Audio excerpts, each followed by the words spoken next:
إن الحمد لله نحمده ونستعينه ونستغفره ونعوذ بالله من شرور أنفسنا وسيئات أعمالنا من يهده الله فلا مضل له ومن يضلل فلا هادي له وأشهد أن لا إله إلا الله وحده لا شريك له وأشهد أن محمدا عبده ورسوله يا أيها الذين آمنوا اتقوا الله حق تقاته ولا تموتن إلا وأنتم مسلمون يا أيها الناس اتقوا ربكم الذي خلقكم من نفس واحدة وخلق منها زوجها وبث منهما رجالا كثيرا ونساء واتقوا الله الذي تساءلون به والأرحام إن الله كان عليكم رقيبا يا أيها الذين آمنوا اتقوا الله وقولوا قولا سديدا يصلح لكم أعمالكم ويغفر لكم ذنوبكم ومن يطع الله ورسوله فقد فاز فوزا عظيما أما بعد. Aujourd'hui, bi'idhnillahi ta'ala, on débute une série de réfutations vis-à-vis du dénommé Othman Timira. Ce frère ne cesse d'égarer plein de nos frères et sœurs dans la religion depuis il y a quelques années. Et donc, on a décidé de débuter une série de réfutations vis-à-vis de lui et de dissiper beaucoup de ces ambiguïtés qu'il a propagées sur les réseaux sociaux. Comme vous le savez déjà, les réfutations, ça fait partie de la religion. La mise en garde, ça fait partie de la religion.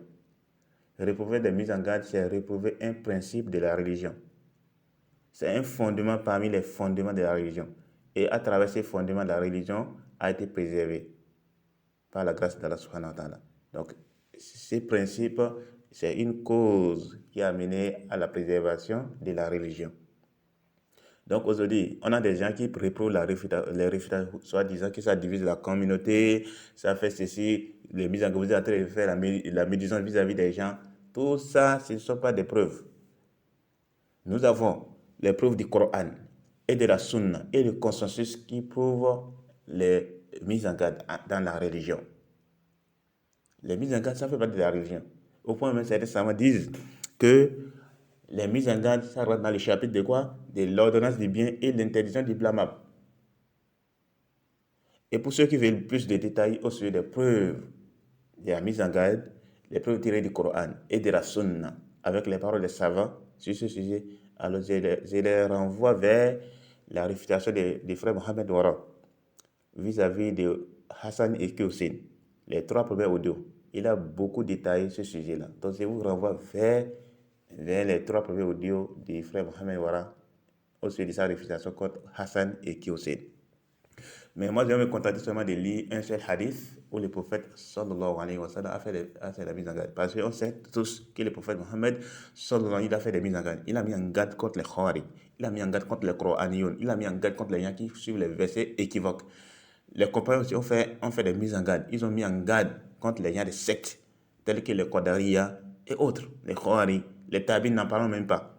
Ils ont mis en garde contre les Jahmiya, contre les Mu'tazila, contre les Khawari et bien d'autres. Des livres ont même été écrits spécialement pour réfuter les gens de l'innovation, tels que la réfutation vis-à-vis de quoi? Vis-à-vis des Jahmiya, Aradu ala al-Jahmiya, que beaucoup de salafs avaient écrit, tels que l'imam Ahmed, l'imam Buhari, il a écrit un livre sur ce sujet, l'imam Darimi et bien d'autres. Donc, les réfutations, c'est même pas quelque chose qui est étranger. C'est pas quelque chose qui est étranger à la religion.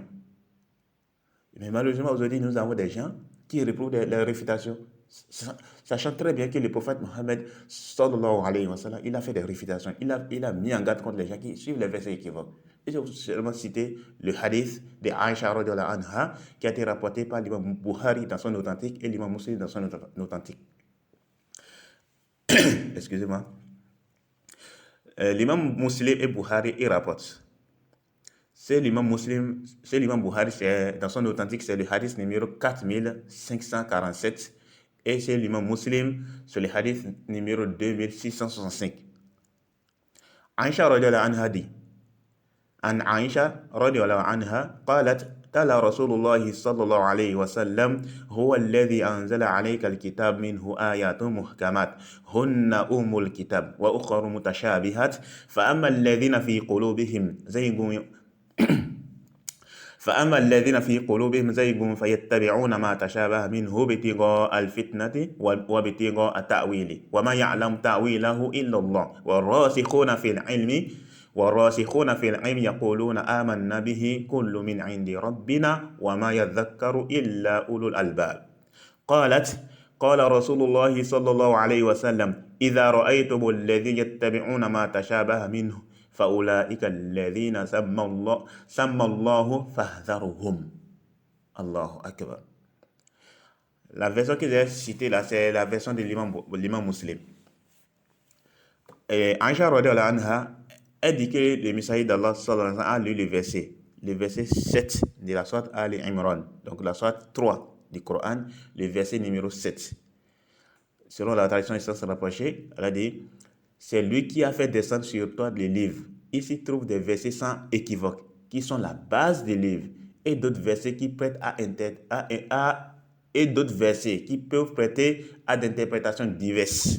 Les gens donc qui ont au cœur une inclinaison vers l'égarement mettent l'accent sur les versets à équivoque, cherchant la dissension en essayant de leur trouver une interprétation, alors que nul n'en connaît l'interprétation à part Allah. Mais ceux qui sont bien enracinés dans la science disent: nous y croyons, tout est de la part de notre Seigneur. Mais seuls les doués d'intelligence s'en rappellent. Aïcha radhiyallahu anha dit que le prophète sallallahu alayhi wa sallam a lu ces versets. Et ensuite, qu'est-ce qu'il a dit? Après avoir fini de lire ces versets, qu'est-ce que le prophète a dit? Elle a dit quoi? Elle a dit: قال رسول الله صلى الله عليه وسلم إذا رأيتم الذين يتبعون ما تشابه منه فأولئك الذين سمى الله فاحذرهم. Le messager d'Allah sallallahu alayhi wa sallam, il a dit: si vous voyez ceux qui suivent les versets qui prêtent à interprétation diverses, sachez donc que ce sont eux qu'Allah subhanahu wa ta'ala a nommés. Alors, fahdharuhum. Prenez garde d'eux. Prenez garde d'eux. Il faut prendre garde à eux. Qui dit ça? C'est le prophète sallallahu alayhi wa sallam. Celui qui a reçu la révélation. Celui qui nous a transmis la révélation d'Allah subhanahu wa ta'ala. Celui qui a fait la mise en garde ici. Les gens qui répondent aujourd'hui les mises en garde, ils sont où par rapport à ces hadiths? Vont-ils dire non? Les prophètes ont été divisés la communauté? Parce qu'on a aussi les gens qui disent ça. Non, vous êtes en train de diviser la communauté. Vous êtes en train de faire ceci. Vous êtes en train de méditer sur les gens. Les prophètes sont en train de faire la médisance ici. Quand il a mis en garde contre les gens qui suivent les versets qui sont équivoques, ils vont dire quoi par rapport à ça? Le prophète sallallahu alayhi wa sallam, il a fait la mise en garde. Les compagnons, ils ont fait des mises en garde. Et ceux qui les ont suivis, ils ont fait des mises en garde. Aujourd'hui, les gens disent non, nous suivons la sunna du prophète, nous suivons la sunna du prophète. Mais quand il s'agit de la mise en garde, ils ont dit non, vous voulez diviser la communauté, vous voulez faire ceci, vous êtes en train de faire la médisance, vous êtes en train de faire ceci, vous êtes en train de faire ceci. Vous êtes où par rapport à ça? Vous êtes où par rapport à ça? Le prophète a dit de combattre les khawari. Il a mis en garde contre les khawari. Ils sont où par rapport à ça? Le prophète ne savait pas que ça divisait la communauté. Le prophète ne savait pas que c'était de la médisance. Allahu musta'an. Vous êtes plus souciés de réunir la communauté plus que le prophète sallallahu alayhi wa sallam. On dit l'union de la communauté s'est faite sur la vérité et non pas sur le faux. La communauté ne peut jamais s'unir sur le faux. On ne peut jamais s'unir sur le faux. L'union qui est demandée, c'est quoi? C'est le fait de s'unir sur la vérité et non pas le fait de s'unir sur le faux. Allah n'a jamais demandé de s'unir sur le faux. D'ailleurs, quand le prophète était venu, quand il a quand même pas parlé du tawhid, il a quand même pas parlé de l'enseignement du tawhid, la mise en garde contre le shirk, ça divisait les gens, non? Au point qu'Quraysh a dit quoi? Ils ont dit qu'il arrête ça. Et que s'il veut quelque chose, ils font quoi? Ils vont lui trouver. Quraysh a cherché un terrain d'entente pour que le prophète sallallahu alayhi wa sallam, il arrête de propager le tawhid et de mettre en garde contre le shirk. Et soit disant qu'il a été divisé les gens. Et ils ont même dit que s'il veut femme, ils vont lui donner une femme. S'il a besoin de quelque chose, ils vont lui donner. Mais il faut qu'il arrête de parler du tawhid, de mettre en garde contre le shirk. Le prophète a-t-il accepté ça? Pas du tout. Parce que ce qu'ils demandaient, c'était le faux. Ils demandaient le faux. Le fait de se taire vis-à-vis de l'enseignement du tawhid, vis-à-vis de la mise en garde contre le shirk. Le prophète a-t-il accepté ça? Sallallahu alayhi wa sallam. Non, il n'a pas accepté ça. Alors pour quelle raison vous voulez qu'on accepte comme le fait quoi? Qu'on s'unisse sur le faux? Ce qui est demandé, l'union qui est demandée dans le Coran et dans la Sunna, c'est quoi? C'est le fait de s'unir sur la vérité et non pas le fait de s'unir sur le faux. Allah n'a jamais demandé de s'unir, d'être ensemble. Il n'a jamais demandé ça. Il a dit quoi? D'être ensemble sur la vérité.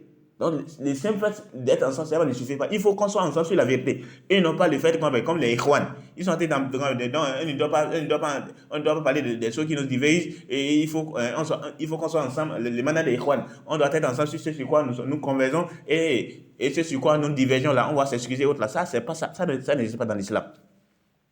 Ça, c'est une manhaj. Ça, c'est quoi? C'est une méthodologie innovée. Et les savants ont mis en garde contre cette fausse méthodologie-là. Donc, c'est ensemble avec les chiites, les soufis, les tablighs, les koboriyons, tout. Ça, non. En islam, il n'y a pas ça. En islam, pas ça. Ça, c'est une méthode qui est innovée. Et les savants ont mis en garde contre cette innovation-là. C'est même comme disait certains savants, ça dit, c'est la pire des sectes. C'est-à-dire les Ikhwan. C'est la pire des sectes que l'islam a vu à notre époque. Il veut détruire comme la religion à travers ses bases.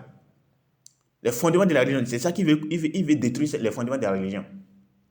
Comment on peut ne pas parler sur les combats? Comment peut-être ensemble avec les chiites qui ne cessent de dénigrer matin, midi, soir les compagnons du prophète sallallahu alayhi wa sallam, qui ne cessent de dénigrer Aïcha radhiyallahu anha, qui ne cessent de dénigrer la meilleure des créatures, Abu Bakr radhiyallahu anhu, après les prophètes et les messagers, qui essaient de dénigrer comme Omar ibn Khattab radhiyallahu anhu et bien d'autres parmi les compagnons du prophète sallallahu alayhi wa sallam. Plus que ça, ils ont même rendu mécréants les compagnons du prophète sallallahu alayhi wa sallam. Ils ont dit que tous les compagnons ils ont apostasé, excepté 3 parmi eux, excepté 7 parmi eux. Et donc on va se taire avec ces gens-là pour dire non, on doit être ensemble. Pas du tout. Ça jamais. Ça, on ne peut jamais être ensemble avec ces gens-là. Comment on peut excuser ces gens-là? On doit mettre en garde sur ces gens-là. Pareil également les gens qui viennent philosopher dans la religion. En train de dire non, Allah n'est comme ça. Ils sont en train de philosopher avec les attributs d'Allah subhanahu wa ta'ala. Et on vient de dire que non. Nous, on appelle à ce sur quoi le prophète a appelé. Les compagnons également, ils ont appelé sur ça. Les tabines, ceux qui les ont suivis dans ça, ils ont appelé ça. Et maintenant, on appelle à ça, on dit que non, ça divise la communauté. Allahumma musta'an. Donc, vous êtes plus souciés de réunir la communauté, d'unir la communauté, plus que quand les premières générations. L'union de la communauté s'est faite autour de quoi? Des câbles d'Allah. Qui est quoi? Qui est la révélation d'Allah. Et que certains ont dit que c'est le Coran et de la Sunna. Excusez-moi. Et qui est quoi? Le tawhid d'Allah et la sunna du prophète sallallahu alayhi wa sallam.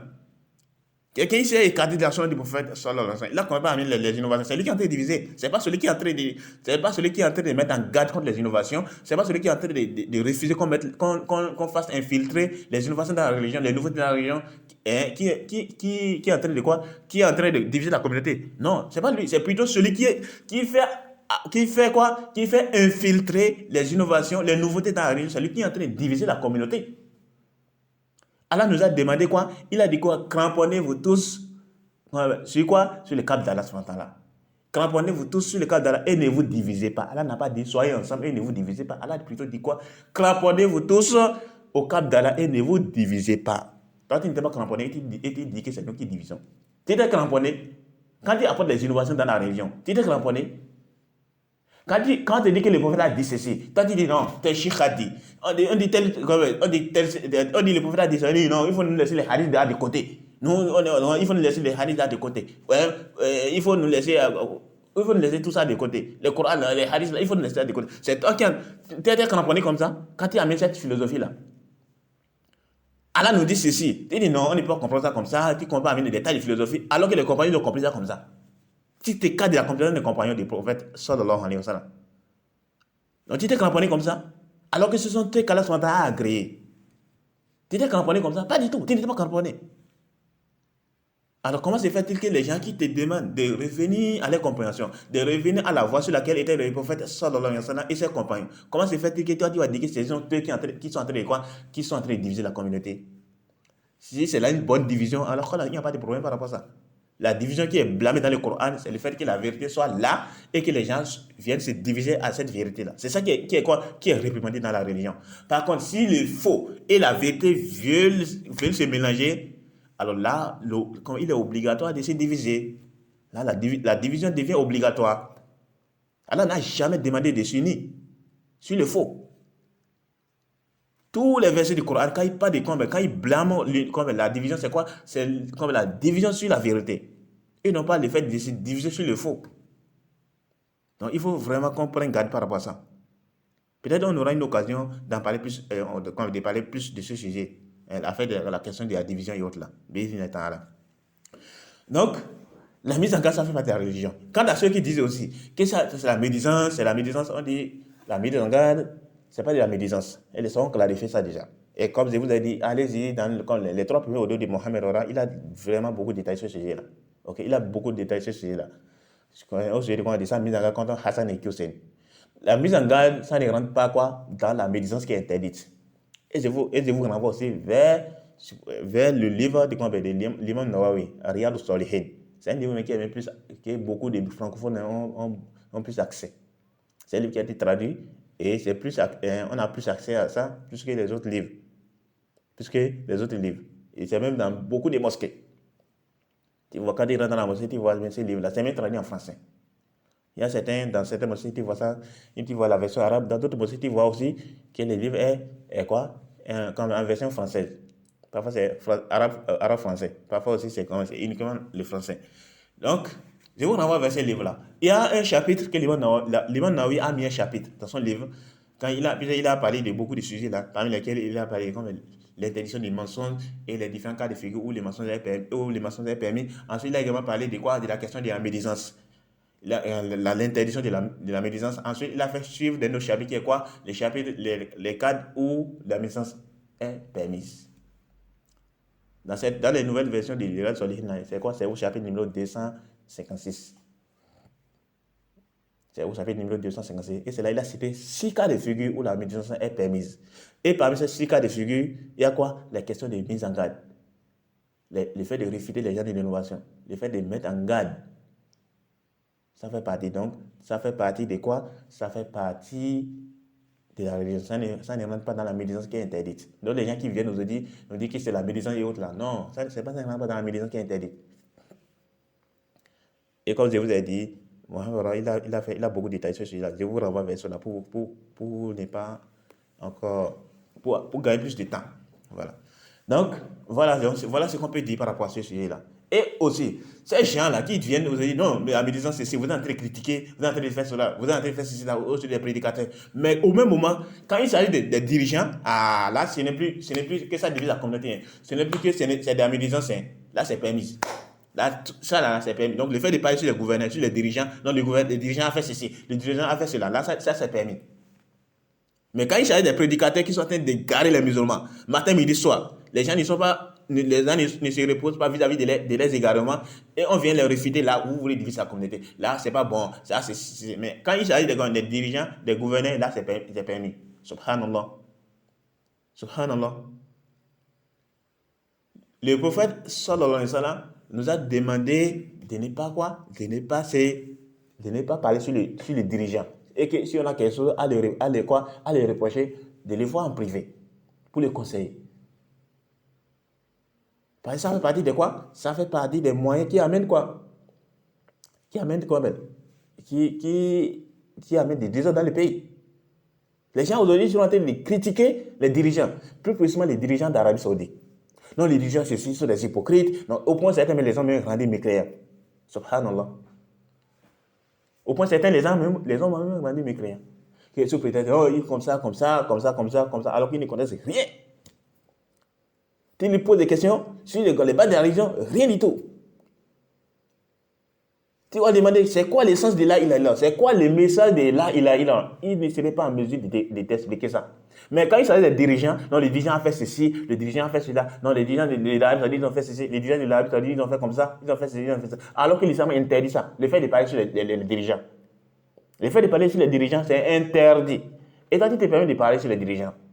Mais en ce qui concerne les prédicateurs, quand on vient réfuter, là, c'est quoi? C'est de la médisance. Là, ça divise la communauté, ça divise la zone. Mais ce qu'on normalement même, là on doit même plus parler, c'est aussi des prédicateurs. Parce que les dirigeants en normal, comme lui, il est en train de convaincre. Quand il fait certaines choses qui ne sont pas convenables, ça, ce n'est pas qu'il est en train d'égaler les musulmans. C'est pas qu'il est en train d'égaler les musulmans comme les prédicateurs. Les prédicateurs, ils parlent au nom de la religion. Ils parlent au nom de la religion. Et il égare plein de musulmans. Contrairement aux dirigeants. Les cas de dirigeants, c'est différent. Donc, si on devait même parler, même si on dit que c'est sur les gens qui disent non, il faut laisser les hadiths de côté. Mais non, ok, même si on devait parler, c'est sur qui on devait parler? C'est sur les prédicateurs, pas sur les dirigeants.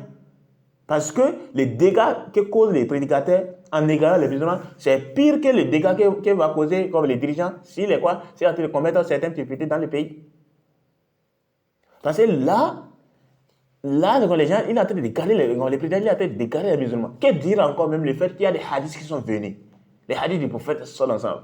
Des centaines de hadiths qui nous demandent de patienter vis-à-vis de l'injustice du gouverneur, l'injustice des dirigeants, et de ne pas les critiquer en privé, de ne pas les critiquer en public, et que si on a quelque chose à leur reprocher, qu'on les voit en privé pour les conseiller, ou dans les cas contraires, on invoque Allah pour lui. Et que si on devait se révolter, soit il a commis une mécréance qui est claire, ou soit il a délaissé la prière. Voilà les deux cas de figure où on nous a demandé de se révolter. En dehors de ça, il n'est pas permis de se révolter vis-à-vis des dirigeants.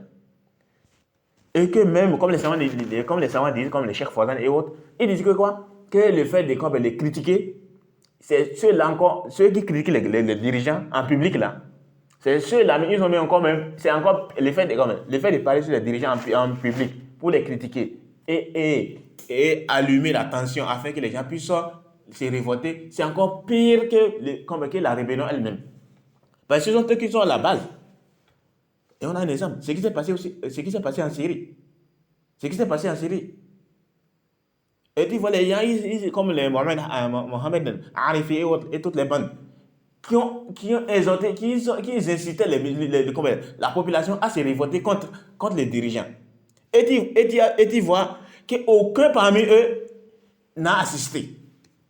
Aucun parmi eux qui disait qu'on doit se révolter, il faut que les gens se révoltent, il faut que les gens se révoltent, et que c'est un guide fils habillé, que c'est même un guide qui est obligatoire. Mais au même moment, il dit que c'est un guide qui est obligatoire, et aucun parmi eux n'a été à ce prétendu guide. Vous dites que quelque chose est obligatoire, mais pourquoi vous n'êtes pas parti? Les gens, ils sont là seulement, on les fait quoi?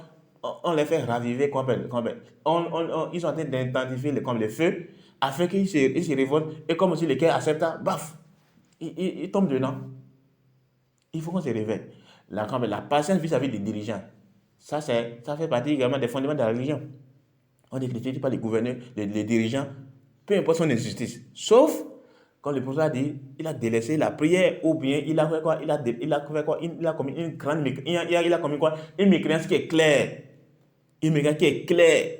Et c'est à ce moment maintenant, on nous a demandé quoi? De se révolter. De prendre soin. Et là encore, les savants même disent que si ça va causer des torts, qui va encore amener un plus grand mal, alors il faut les laisser là. Malgré que l'islam demande, malgré que le prophète a demandé, sallallahu alayhi wa sallam, qu'on va se révolter. S'il a délaissé la prière, ou bien il a commis une grande mécréance, il a commis quoi? Il a commis une mécréance qui est claire. Donc le dirigeant a commis une mécréance qui est claire. Ou bien il a délaissé la prière. Malgré que le prophète a dit ça, les savants disent quand même que si ça va encore causer en se révoltant, le dirigeant il a délaissé la prière, ou bien il a commis une mécréance qui est claire. Alors le dirigeant nous demande de faire quoi? De se révolter, de l'enlever. Mais là encore, les savants disent quoi? Si le dirigeant a délaissé la prière, ou bien il a commis une mécréance qui est claire, et que les gens nous demandent de se révolter, et qu'en se révoltant, ça va encore causer plus de tort. Ça va encore amener plus de mal que ce qu'il faisait. Alors le mieux, c'est de les laisser là. Le mieux, c'est de les laisser là. Et on patiente. Et tu vas voir aussi les gens qui crient les dirigeants, tu vas voir, ils n'invoquent jamais qu'Allah soit guide les dirigeants. Allah va guider les dirigeants. Ils ne se concentrent pas par rapport à ça. Donc, il faut qu'on se réveille. On doit se réveiller par rapport à ces trucs-là. On dit non, la méditation c'est comme ça, non, vous êtes en train de méditer sur les gens, vous êtes en train de critiquer les critiques, mais quand il s'agit des dirigeants, ah non, c'est terminé. Ils sont en train de critiquer les dirigeants. L'homme sang, il faut qu'on fasse très attention. Parler sur les gouverneurs, c'est très grave, comme disait le cheikh Ibn Uthaymin. Le fait de parler sur les dirigeants, ça c'est très grave. Les gens ils vont se s'unir, tu vas voir, ils ne vont rien parler que de la politique. Et dedans, ils seront en train de quoi? De dénigrer les dirigeants, de mal parler des dirigeants, de méditer sur les dirigeants. Le dirigeant, il a fait ceci, il a fait cela, il a fait ceci, il a fait cela. C'est ça l'islam. C'est ça l'islam.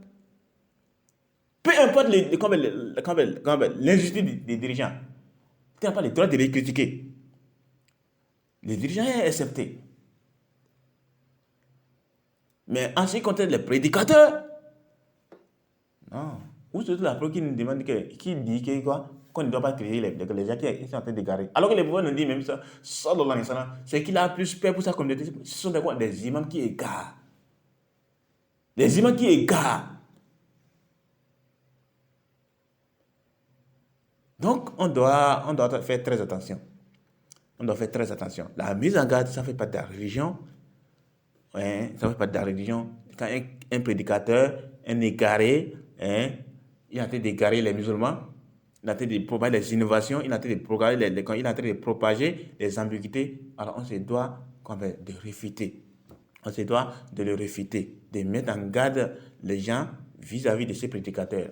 Et parmi ces prédicateurs qui ne cessent d'égarer matin, midi, soir les musulmans à travers les réseaux sociaux, il y a quoi ces gars-là? C'est Ousmane Ténéra.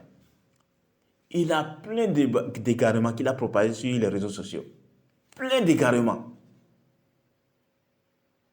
Plein d'égarements. Et, subhanallah, des koufriyats même. Il y a plein de koufriyats qu'il a propagés. Plein de mécréances qu'il a propagées sur les réseaux sociaux. Et tu vas voir certaines personnes, ils ne se soucient pas de ce qu'il est en train de dire. Ils ne se soucient pas si c'est la vérité ou bien c'est le faux. Il s'en fout de ça. L'essentiel, il parle bien, c'est quelqu'un qui a une bonne mémorisation, comme ça. À quoi tu sais la mémorisation alors que tu es un harif dans les manhaj? À quoi tu sais ta mémorisation alors que tu es égaré dans tu es un égaré? Hein? À quoi tu sais ta mémorisation alors que tu ne comprends rien dans la religion? Alors que tu es un égaré. Ta mémorisation, ça va te profiter en quoi? Donc, faites très attention. Donc, au sujet de Ousmane Téméra, ce qu'on va faire, on va prendre cette vidéo, une vidéo, on prend par exemple là où il a parlé de la sentence des voleurs, on prend la vidéo, on met l'audio et on refute. On met l'audio de telle minute à telle minute, il a dit on refute. Voilà comment on va procéder. On va procéder de cette manière. Et un autre truc que je vais rappeler, c'est que comme dans les trois fondements, on fait les trois fondements, dans l'expérience des trois fondements, Manhaj Salikin, on lit d'abord la version, on lit d'abord en arabe et puis on traduit. Ça va prendre des temps si on veut faire ça avec la réfutation. Donc, j'ai trouvé mieux que j'irai directement. Ok, on va directement avec les paroles des savants et autres là. Il se peut qu'on lit les hadiths en arabe et on traduit, ou bien les versets en arabe et on en met la traduction. Mais en ce qui est les paroles des savants, on ira directement pour aller plus vite. Sinon, ça risque de prendre du temps. Il y en a beaucoup de programmes à faire. Les trois fondements, les 4 règles là, Kitab Tawhid, Kashibhat, l'autre livre là aussi, Aqidat al-Wasatiyya, et beaucoup de livres. Beaucoup de livres dans des manhaj qu'on prévoit expliquer, et aussi voir comment on va faire maintenant pour faire une réfutation détaillée aussi de certains sectes comme les Jamaat al-Tabligh, les Ikhwan Muslims et autres là. Donc, ça va prendre du temps, et sachant très bien qu'il n'y a pas aussi de temps pour tout cela. Donc, pour aller plus vite, on va faire quoi? On va évoquer les paroles des savants en français directement. Bien évidemment, on va mettre la source les paroles. Ok? Donc, c'était juste ça. Et ça que je dois rappeler. Donc, puis dans les trois fondements, on lit d'abord la parole, en arabe, on traduit. Donc, pour aller plus vite, avec ces réfutations-là, on va directement amener la parole du savant en français. Et on va mettre la source pour celui qui veut vérifier la source. Il peut retourner la source. Ok? J'espère que c'est compris. Donc, voilà, c'est ça que je devais rappeler. Et aussi, une autre chose, on fera de notre mieux pour ne pas faire déplacer ces paroles, les paroles de Ousmane Timera. On va faire de notre mieux pour ne pas faire sortir ces paroles de son contexte. Après aussi, la réflexion contre Ousmane Timera, on va également essayer de voir comment on va faire pour réfuter aussi l'autre là. Comme ses camarades dans l'égarement, tels que Ayman Ter, Ismaël Mounir et autres. Kala les guide, c'est triste. C'est vraiment triste. Donc, voilà, c'était juste l'introduction. Prochainement, on va commencer avec l'analyse de la vidéo, la sentence du voleur. Donc, on s'arrête là. Subhanakallah wa bihamdik. Ashhadu an la ilaha illa ant. Astaghfiruka wa atubu ilayk.